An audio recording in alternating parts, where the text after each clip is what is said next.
Leaks DBD on Twitter, who is usually a trustworthy source on this kind of thing, has released some new info about the upcoming Chapter 25, or Resident Evil Project W. Or should it be Project W? I don't know. Project Dub.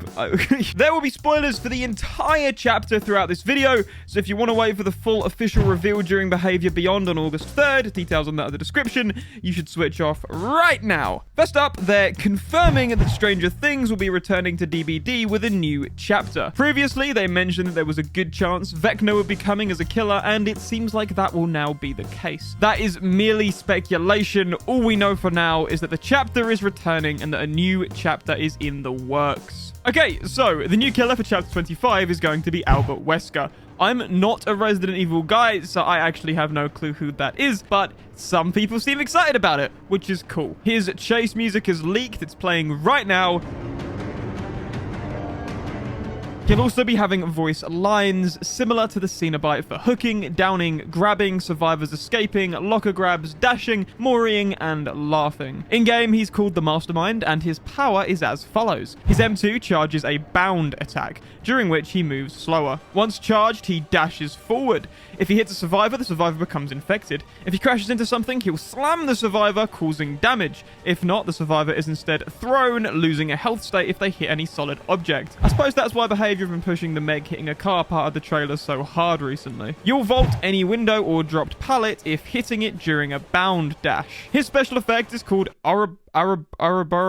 something infection. Sorry, Resident Evil fans. So, survivors get infected with his bound attack. When infected, they suffer from hindered, which slows them down. When fully infected, they're slowed down even further, and if hit with bound, the Mastermind will begin to carry them. I'm pretty sure that's like carrying on the shoulder or in order to take them to a hook. It's not specified. It might mean carry them to throw them places, which his power kind of suggests that would be a thing that can happen, but there you go. Similar to Nemesis, survivors can find crates around the map that give them a first aid spray that removes the infection. These do not respawn. His 3 perks are Superior Anatomy, which, when a survivor performs a fast vault within 8 meters of you, activates and increases your vault speed by 40% for 3 seconds. It deactivates after vaulting a window and has a 30-second cooldown. Awakened Awareness allows you to see the auras of any survivors within 20 meters of you while carrying a survivor. These auras will stay visible for 2 seconds after you stop carrying the survivor. And finally, we have Terminus, which activates after the exit gates are powered. Injured, downed, and hooked survivors are inflicted with broken until the gates are open, after which they'll remain broken for 30 additional seconds. These are surprisingly simple perks. Terminus seems like an answer to survivors 99ing exit gates and will be quite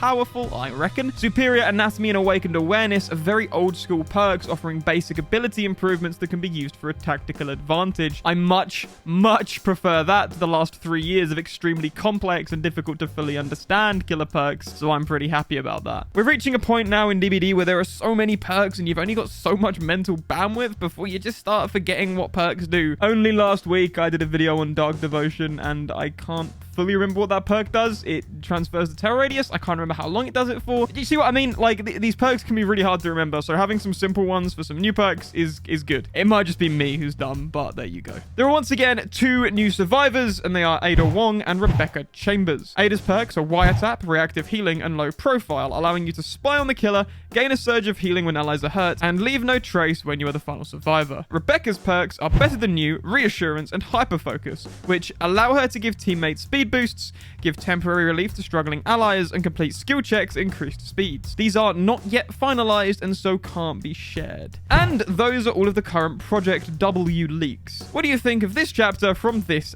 outlook? Are you a Resident Evil fan? What are your thoughts on Albert Wesker and his power? Is it accurate to the games? What do you think of Stranger Things returning and potentially giving us a new chapter? Let me know in the comments. I don't like leaks. I feel like they take away from the actual reveal of the chapter.